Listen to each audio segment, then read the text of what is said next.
Ahora continúa la conversación y el debate en Tolerancia Cero.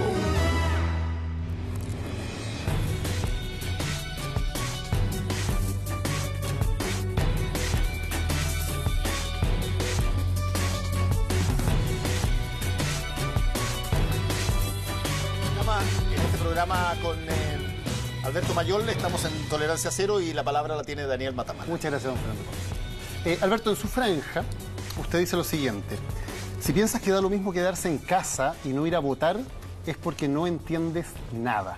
Una crítica muy fuerte a la gente que decide no votar. ¿Usted ha votado siempre en las elecciones anteriores? No. Fui la última y fui a marcar AC. ¿Nunca antes había votado? No, no había votado nunca. O sea, no entendía nada hasta ahora. No. Nosotros lo dijimos todo el tiempo, lo dijimos en el programa Ciudadanos que estábamos contigo. La razón fundamental es que efectivamente en Chile no se cumplieron dos requisitos fundamentales. Había un sistema electoral que básicamente excluía una tercera fuerza política, que eso fue un diseño que se hizo y que aceptó la concertación entre las tradiciones que mencionamos. Y en segundo lugar, la izquierda cometimos un error grave, del cual soy parte, soy responsable. El error fue nunca converger, organizarnos, generar un grupo que permitiera generar un polo de crecimiento electoral y de un proyecto político asociado a aquello. Nosotros dijimos efectivamente que eso había que ir construyéndolo, que había que ir haciéndolo, y tratamos de hacerlo muchas personas después del 2011, que nos pareció que el clima permitía esa emergencia. Pero hubo muchos, Juntos Podemos, el Partido Comunista, el Partido Humanista, eran pactos de dos, tres partidos, ahora estamos ¿No valía la pena votar por ellos? Ahora tenemos una coalición de 15, no, porque habían un archipiélago de candidaturas que emergían y que efectivamente entonces terminaban por horadar las posibilidades de la izquierda, fragmentaban el proyecto, fragmentaban las posibilidades sin acuerdo, y efectivamente, ¿cómo le vamos a decir a la ciudadanía? Mire, aquí estamos nosotros, pero en realidad nosotros estamos divididos por diferencias de 0,5%, mientras la derecha se puede unir por diferencias mucho más grandes, se unen igual. Uno ve a Osandón, a Piñera, están en la misma primaria, acá tienen diferencias enormes, pero están unidos, la nueva mayoría se juntaba, ahora ya no son capaces, pero se juntaban con diferencias aún más grandes, y resulta que nosotros no nos juntábamos. Hoy día nos juntamos a partir de un conjunto de principios. Terminar con el neoliberalismo... Para entenderlo, entonces, ¿la primera vez que va a votar por alguien va a ser en esta primaria usted? No, ¿Que va a marcar el nombre de un candidato? La primera vez que voy a votar efectivamente va a ser... No, la segunda vez que voy a votar... Pero no marcó un candidato la vez anterior, fue solamente hace. Pero el voto es secreto, no sabes por quién voy a votar. Pero le estoy preguntando. La primera vez que va a votar por alguien, ¿no es un poco soberbio decir no había nadie por quien valiera la pena votar antes? No, es que nos dijimos eso. Y ahora que soy candidato, no solamente voto, sino que además, si alguien decide no ir a votar, es que no entiende nada. Yo fui a buscar otros candidatos, Daniel. Y todos los que están aquí, que son informados, saben. Me fui a buscar otros candidatos y estuve en el comité de búsqueda de candidatos presidenciales. Entonces, yo no era mi primera opción. Es así de simple. Y no tengo problema en decirlo, no me ofende. Me parece que efectivamente hay muchas personas que tenían un capital político, de conocimiento social, que efectivamente le iba a hacer un camino más llano para la posibilidad de hacer crecer el Frente Pero Amplio. no es perfectamente legítimo que alguien hoy, tal como usted lo hacía hace un par de años, diga no me convenzo a nadie, prefiero no ir a votar. ¿Por qué decir que esa persona que toma esa decisión, que la misma decisión que usted tenía hace un tiempo, es una persona que no entiende nada? Porque hoy día hay proyectos políticos distintos. La nueva mayoría, la concertación, hemos dicho, no tenía proyecto político. La derecha tenía un proyecto político. Es comprensible que ante un solo proyecto político alguien diga, ¿saben qué? Tengo que ir a votar entonces para ratificar ese proyecto político en forma de derecha o en forma de concertación con matices. Y resulta que hoy día existe un proyecto político. Y ese proyecto político entonces existe y va a ser relevante para que los chilenos puedan decir, ok, aquí hay una diferencia de modelo de sociedad. Nosotros propusimos a la candidatura de Sebastián Piñera la posibilidad de un debate, por ejemplo, solo hablando de modelo. Si quería con más candidatos, no hay problema. Nosotros estábamos disponibles para hablar de modelo económico. Pero no puede ser que alguien legítimamente esté en desacuerdo, y no es que no entienda nada, sino que sencillamente tiene una opinión distinta a la suya, y dice, no voy a ir a votar porque ninguno de los candidatos, ni Mayol ni los otros, me convencen. No es... Eso evidentemente, pero si tú quieres cambiar de proyecto, si tú estás convencido que efectivamente hay que cambiar de proyecto, y resulta que dice, no, porque la verdad es que desconfío, porque este tipo hoy día no ha robado, pero mañana va a robar igual que los otros. Pero a lo mejor no le gusta su proyecto nomás. También, por supuesto. No significa nada. Por supuesto, pero efectivamente aquí hay un problema y que mucha gente nos dice en todas partes, aquí hay que terminar con los mismos de siempre. Ese es el discurso general. Sí, pero para algo, y a lo mejor es al no terminar con lo mismo de siempre, no es necesariamente, y si no le parece que usted los representa bien, usted o cualquiera del Frente Amplio, no ir a votar no necesariamente es no entender nada, tal vez estar en desacuerdo incluso con lo que usted también la nueva mayoría y también Chile Vamos representa. Porque el clima actual es que la gente dice, no, lo que hay que hacer es cambiarlo todo, pero resulta que no vamos a participar. No, pues el clima es que... ¿Sabe por qué no van a participar? La razón fundamental está dicha en todas partes. Esto es territorialmente muy evidente. Uno va, recorre y siempre choca con el mismo muro a propósito. El mismo muro dice, fundamentalmente, mira, ¿sabes qué? Yo ya no creo en nadie, es la desesperanza, esto no va a cambiar, no ha cambiado nunca en la historia. Entonces uno le dice, oiga, pero ¿de verdad usted cree que hace 50 años no se trabajaba más horas, hace 100 más horas, que no habían leyes laborales, que no había salario mínimo?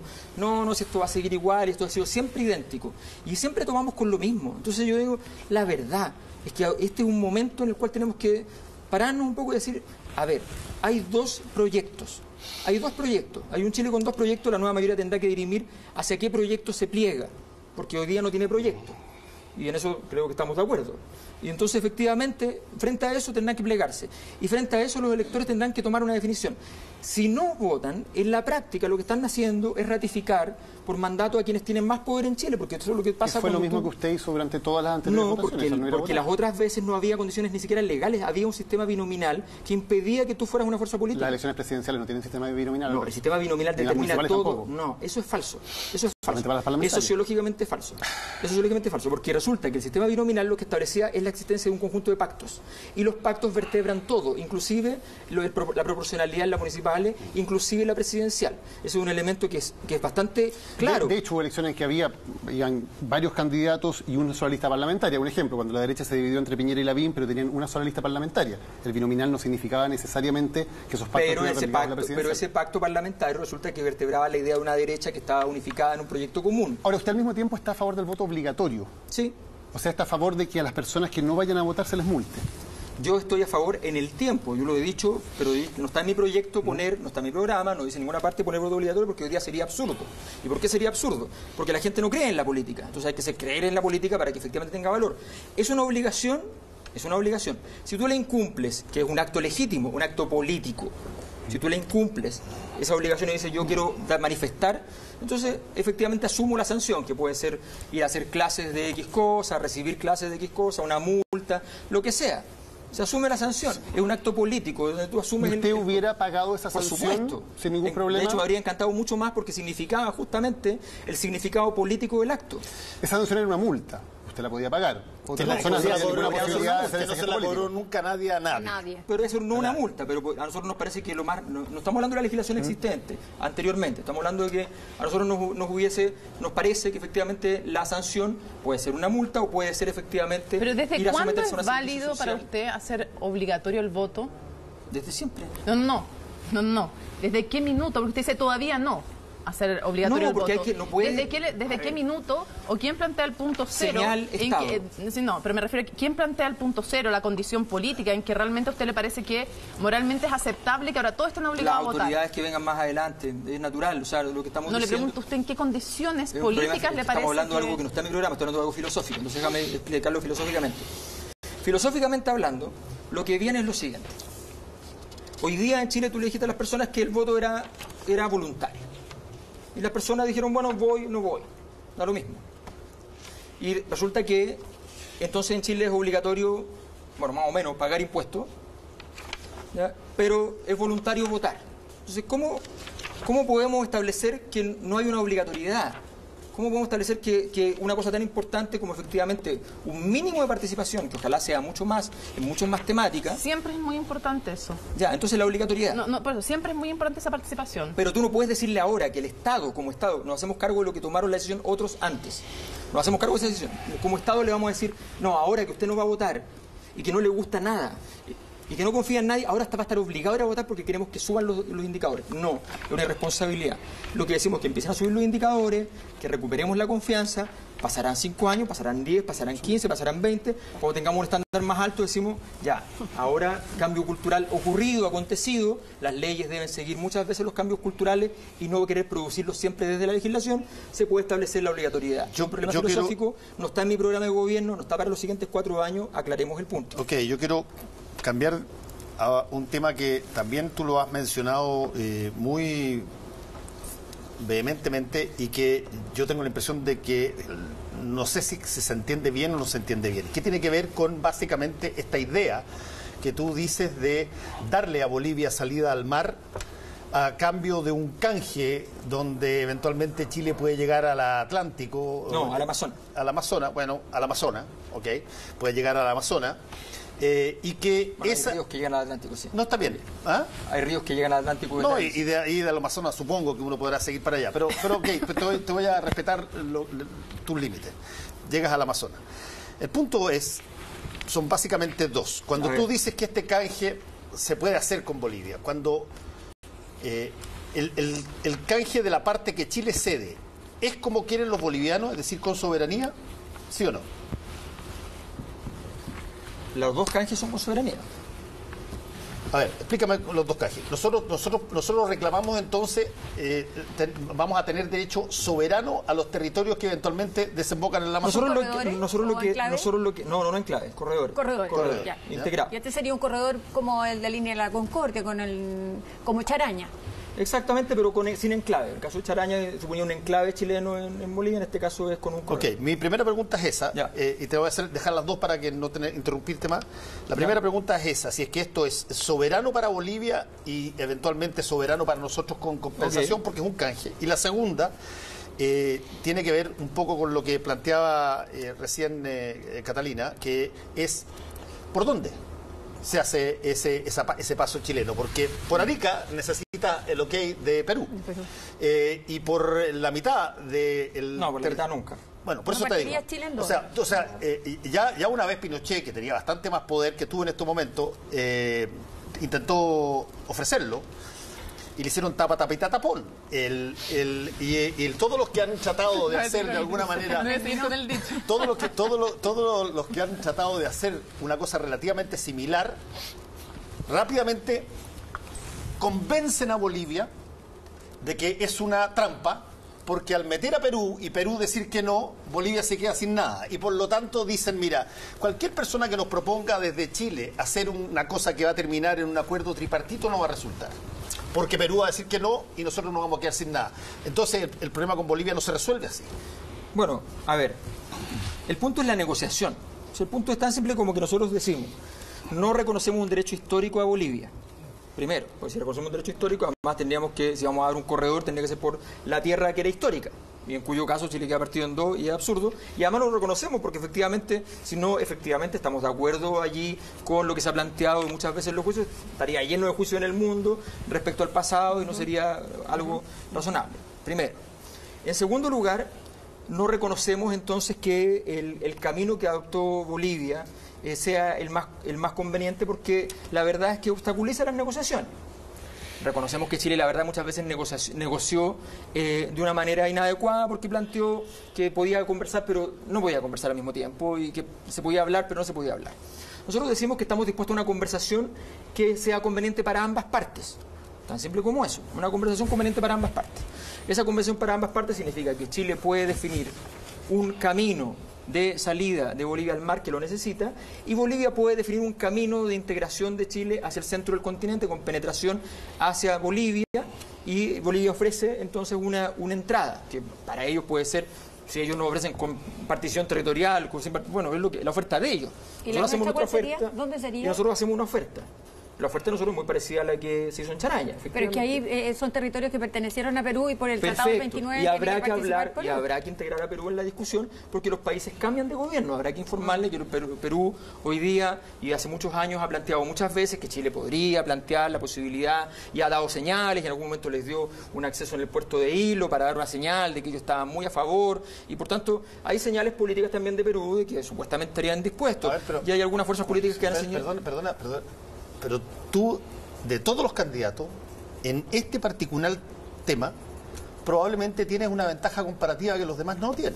¿Cuál? De que uno de tus máximos asesores y parte de tu grupo, Esteban Silva, fue a conversar con Evo Morales. Y por lo tanto, Evo Morales, me imagino, le habrá señalado, si es que se conversó este tema, si es que había algún mínimo de predisposición para tomarlo en serio.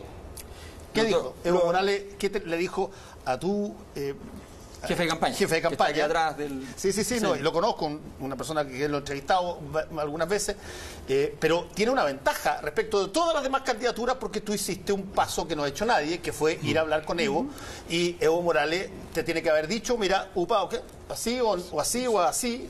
No, dijo que era bueno que Chile hubiese la voluntad de poder conversar el tema, que es lo que correspondía a la situación.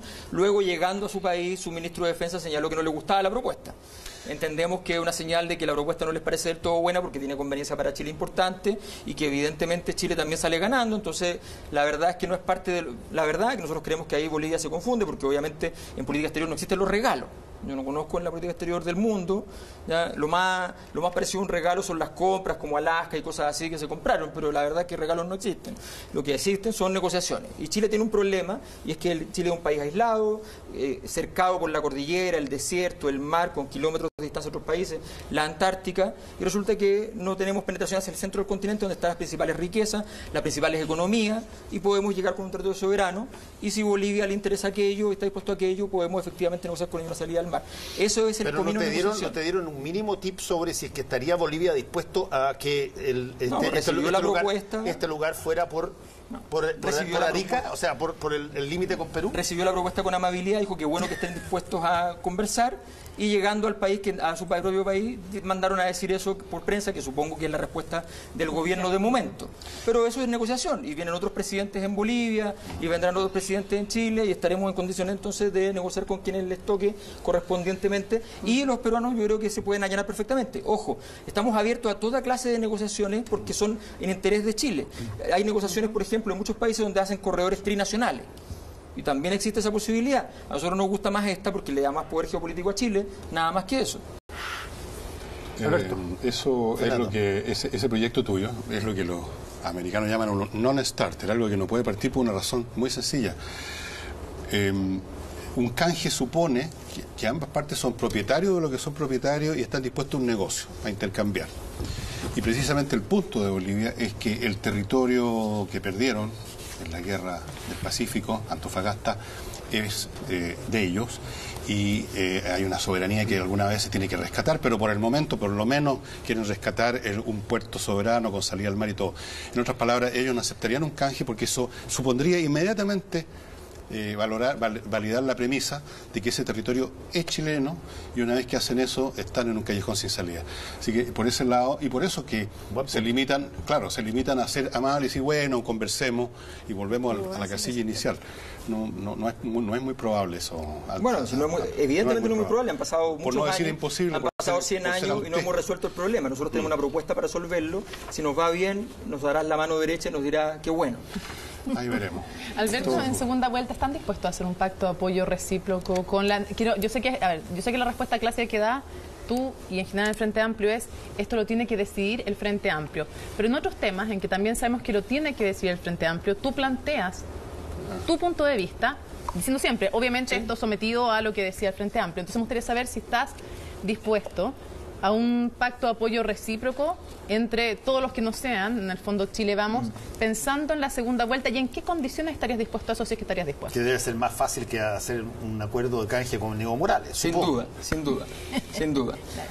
No, mi respuesta personal, mi planteamiento, es que sencillamente hay un problema en las negociaciones con la nueva mayoría, que no se puede confiar en los acuerdos porque no se pueden confiar ni siquiera en los programas que ellos mismos establecen. Por tanto, mi respuesta es no. Lo define el Frente Amplio, tú lo dijiste, eso se definirá. Nosotros proponemos que no en las cúpulas de los partidos y movimientos, no en la mesa, sino que se haga lo más rápido posible a través de una consulta. Y en segunda vuelta tú, entonces, ¿irías a anular? A lo que diga el Frente Amplio. Ya, está bien. Y si dicen anular, no sé lo que sea. Y si dicen, por ejemplo, hay que apoyarlo, yo sí creo lo que el Frente Amplio va a decir que no. Nace básicamente en una resistencia. Realmente no va a llegar el momento en que todos van a clamar, que ya es una cosa que se escucha por todos lados, incluso se están ya planteando acuerdos con Carolina Goy, se está hablando de la lista acordada. Si van a llegar a acuerdos, el momento en los que van a decir, no, tenemos que derrotar a la derecha, una frase que se dice, yo creo que tu Frente Amplio llegado el caso, van a sumarse, si no gana Beatriz Sánchez, por supuesto, van a sumarse a Alejandro Guillé para derrotar a la derecha, porque eso supongo yo que le es más importante que cualquier diferencia que tengan con la nueva mayoría. Supongo. A ver, tú dime tú si... Primero.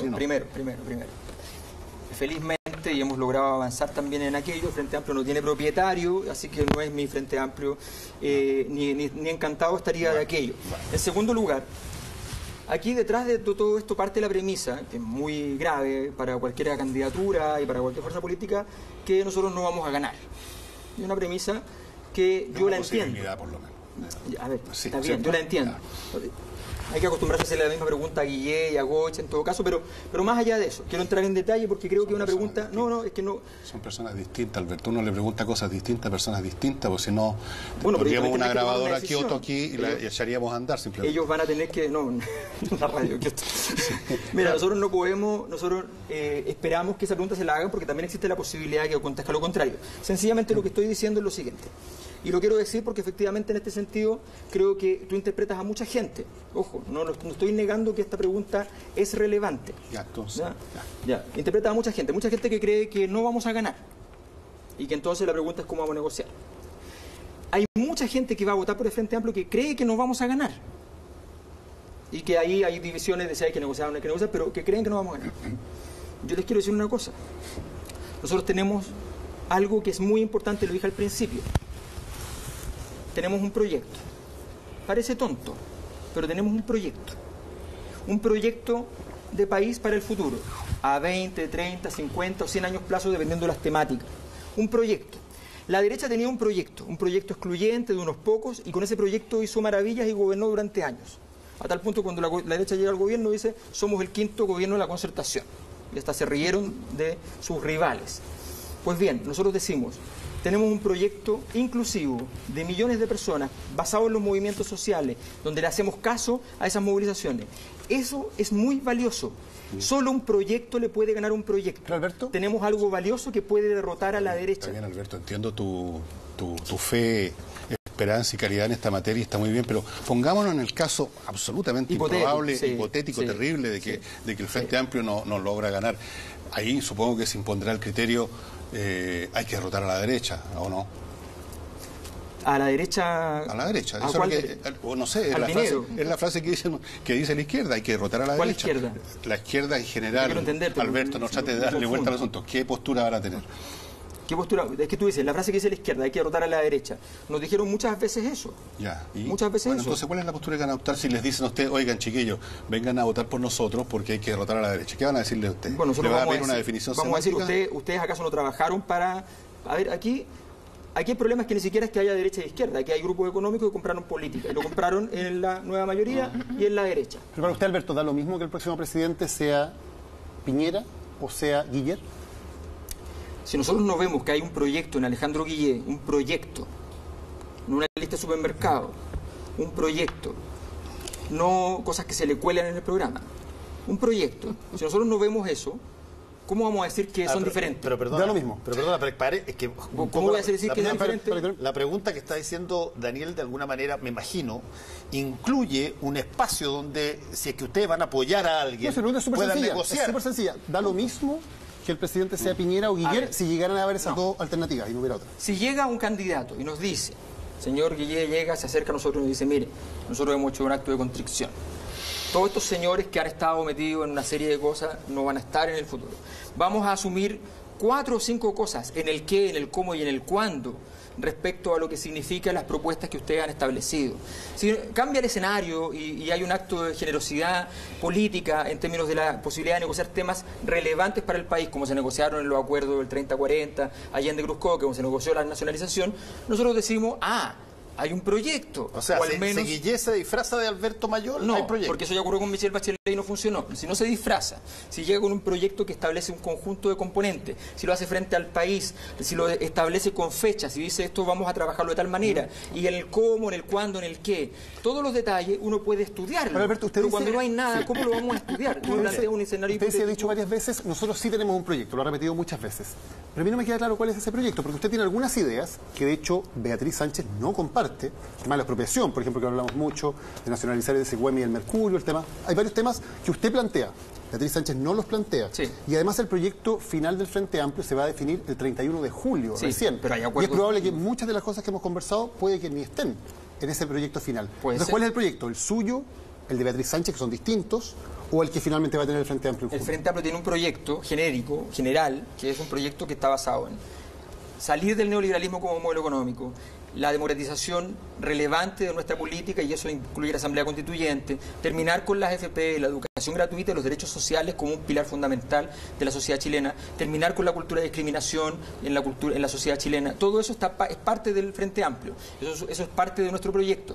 Desde allí viene la ingeniería de detalle del proyecto, que efectivamente tiene encuentros programáticos ya terminados, ahora se está trabajando en la parte técnica, de ir validando los procesos, nuestros componentes que están dentro de la conversación del Frente Amplio. Pero usted mismo reconoció que no le acomoda el sistema de definición del programa. Usted mismo ha dicho que esto puede llevar a que sea... O sea, usted lo ha dicho... Nosotros hemos dicho que... Usted ha dicho que no le acomoda este sistema en que las bases finalmente... No, usted ha dicho que tiene conflictos con el sistema en que se va a desarrollar este proceso de definición del programa, donde los dos candidatos finalmente dan lo mismo y hay que ir al voto útil, que es Beatriz. Ha dicho que usted quería un sistema, lo dijo en la entrevista con 24... Lo dijo en 24 horas, dijo que en este proceso usted creía que los candidatos tenían que tener en la definición programática un peso mayor. Sí. Y que finalmente no había terminado siendo como usted creía que tenía que ser. No. El Frente Amplio definió que ambas candidaturas tenían que tener un programa y que ese programa se sumaba al proceso programático del Frente Amplio. Eso se definió siempre. En el comando de Beatriz se tomó una definición de hacer un programa más liviano. A nosotros nos parece que eso no nos ayudó del todo a una conversación dentro de la coalición. Hay diferencias en la coalición, en todas las coaliciones hay diferencias, en la gracia. Si no, sería un concurso de rostro y no queremos aquello. Tenemos efectivamente diferencias políticas y esas diferencias las marcamos en nuestro programa. Pero efectivamente fue un programa más liviano y efectivamente se avanzó con ese programa por el lado del comando de Beatriz. Nosotros tenemos un programa más completo. Pero finalmente este proceso de definición puede dejar fuera de juego lo que usted diga o incluso todo lo que ha propuesto Beatriz Sánchez. Eso se llama democracia. Se llama democracia. Nosotros, si tú vas y dices, yo propongo esto y lo voy a plebiscitar y la gente te dice que no, listo. ¿Y qué tan importante es entonces que sea usted o Beatriz Sánchez si finalmente este programa va a estar definido por las bases? ¿Es tan relevante quién sea el candidato? Porque entiendo que para gobernar se requieren efectivamente ciertos requisitos, ciertas capacidades, ciertas competencias, y la gente dirá si le parece que para este proceso histórico es mejor Beatriz o si soy yo. Pero eso es un tema que la ciudadanía la define. Nosotros no vamos a decirle, mire, nosotros le vamos a hacer un mapa de cuál es la razón por la cual usted tiene que votar por mí y no por Beatriz. Nosotros no estamos en eso. Hemos tenido una ¿No están votando por personas, fundamentalmente, en la primaria del Frente Amplio? No, porque tenemos un proyecto común, te lo insisto. Pero ese proyecto común significa que una persona llega y dice que hay un proyecto. Y dentro de eso hay dos proyectos, uno más general, que es el de Beatriz, y otro que es más específico, que es el nuestro. Y a la gente que le gusta más el nuestro, y además Beatriz ha señalado que tiene una perspectiva efectivamente un poco más de centro-izquierda, nosotros más a la izquierda, y eso es parte de... Y a nosotros eso nos significa un pasivo y un activo, son cosas que hay que asumir. Pero para sintetizar por lo menos la pregunta, básicamente vuelvo a la pregunta inicial de Daniel Matamala, si es que efectivamente pasara a segunda vuelta Alejandro Guillé y, digamos, Piñera o Felipe Kast, para ponerle un poco de emoción así a la diversidad, ¿no? Felipe Kast con Guillé.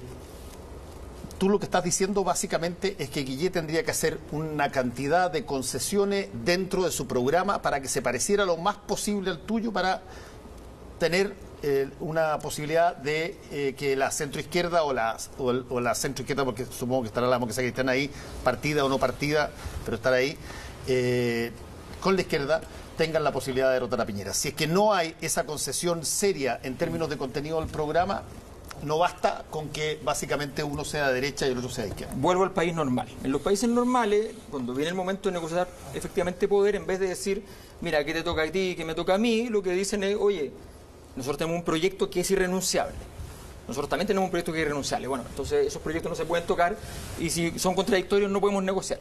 Si son complementarios, se puede negociar. Pero yo creo que hay un punto que es el problema. Y el problema es que yo creo que el adversario del Frente Amplio no es Piñera. Es Piñera. No es Piñera. Hemos hecho toda la franja sobre Piñera. No. Sale más en la franja nuestra que en la... No es Piñera. El Frente Amplio, mi teoría, yo a lo mejor puedo estar totalmente equivocada, es que el verdadero adversario del Frente Amplio es la nueva mayoría, es esa izquierda. Ellos quieren sustituir a esa izquierda, por lo tanto, sumarse a un proyecto que los desdibuja y que los suma y que ya estuvieron, si ya la Revolución Democrática fue parte del gobierno de la nueva mayoría, estuvo en el Ministerio de Educación, fue gran actor en el proyecto, estuvo gran actor en el proyecto de la reforma educacional, entonces, y finalmente tienen que salirse. Entonces yo creo que la estrategia obedece a tener que fortalecerse en el corto o en el mediano. Hay profesores de ciencia política con Cata que desgraciadamente han fracasado.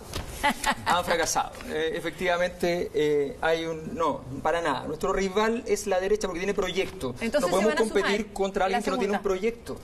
Es una disputa. Nosotros queremos ganarle a Piñera algo más que una elección. Aquí la nueva mayoría, antes de la Constitución, cuando ganaban una elección. Ganaban, como ellos mismos señalaron, el calor y el cobijo en sus cargos. No ganaban un proyecto. El proyecto lo podían dejar de lado en los próximos 5 minutos. ¿El calor y el cobijo ganaba la Concertación? Bueno, ellos dijeron, mucha gente de ellos decía que cuando se fueron del poder hacía mucho frío. Alberto, pero entonces, seamos ecuánimes.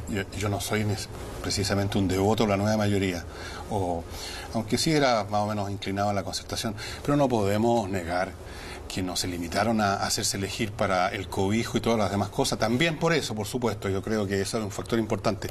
Pero hicieron cambio, este no es el mismo país que recibieron, dejémonos de payasadas. Este es un país, evolucionó más que simplemente construir unos cuantos kilómetros más de carretera o cosas así.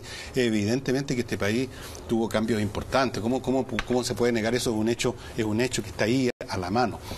Te podrá parecer insuficiente, algunas cosas te podrán parecer malas, pero no podemos decir de que simplemente se hicieron elegir año tras año por una población que parece que no entiende nada, simplemente para cobijarse y tener el calor del hogar, el calor de los pitutos. No, yo creo que muchos de ellos quizás ahora están más en esa postura porque ya no tienen...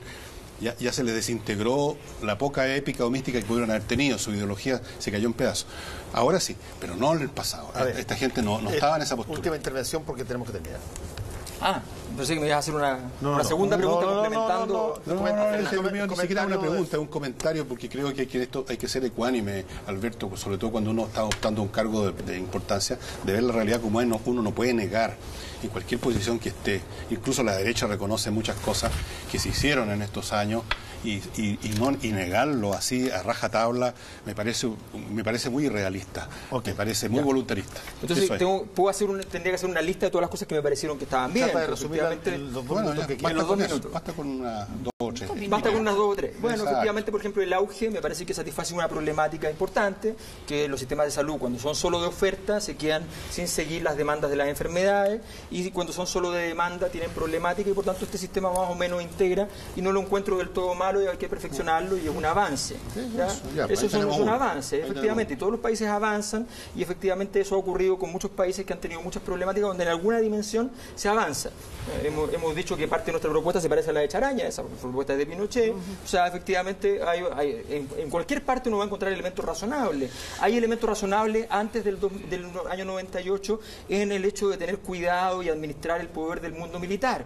Pero después del año 98, cuando tú pierdes el corazón de tu proyecto, dijiste el tema de derechos humanos y vas a defender a Pinochet en Londres, con la Concertación, que fue muchos de sus miembros quienes trabajaron mundialmente respecto a la temática de que los delitos de violación a los derechos humanos eran universales y se podían juzgar en cualquier parte del mundo, y ellos mismos borran con el codo lo que escribieron con la mano, evidentemente ahí hay un problema que es mayúsculo, que es mayor y que tiene un componente estratégico de línea divisoria. Pero con que solo nombraras un avance, y seguramente hay otros más, ya no había espacio para decir de que esta gente se hizo elegir año tras año solamente para darse calor y cobijo.